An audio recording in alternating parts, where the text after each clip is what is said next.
আর্জেন্টিনার খেলার সময়ই ঢাকাসহ দেশের ১৭ জেলার উপর দিয়ে রাত ১টার মধ্যে ৬০ কিলোমিটার বেগে ঝোড়ো হাওয়া বয়ে যেতে পারে। একই সঙ্গে বৃষ্টি বা বজ্রসহ বৃষ্টিরও আশঙ্কা রয়েছে বলে জানিয়েছে আবহাওয়া অধিদপ্তর।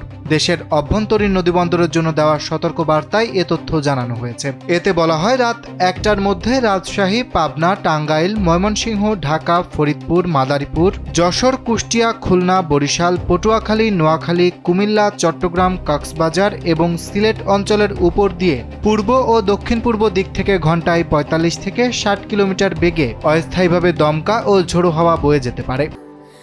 স্যান্ডেলিনা সো, রূপচর্চায় আভিজাত্য।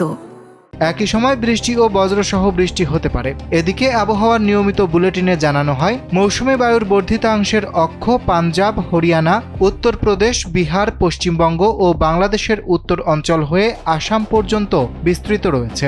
এর একটি বর্ধিতাংশ উত্তর পশ্চিম বঙ্গোপসাগর পর্যন্ত বিস্তৃত রয়েছে। মৌসুমী বায়ু বাংলাদেশের উত্তর অঞ্চলের উপর সক্রিয় এবং দেশের অন্যত্র তা মোটামুটি সক্রিয় ও উত্তর বঙ্গোপসাগরে মাঝারি অবস্থায় রয়েছে। এ অবস্থায় সোমবার সকাল ৯টার মধ্যে রংপুর, ময়মনসিংহ ও সিলেট বিভাগের অধিকাংশ জায়গায় এবং রাজশাহী, ঢাকা, খুলনা, বরিশাল ও চট্টগ্রাম বিভাগের কয়েক জায়গায় অস্থায়ীভাবে দমকা হাওয়া সহ মাঝারি থেকে ভারী বৃষ্টি হতে পারে। একই সঙ্গে দেশের কোথাও কোথাও ভারী বর্ষণেরও শঙ্কা রয়েছে।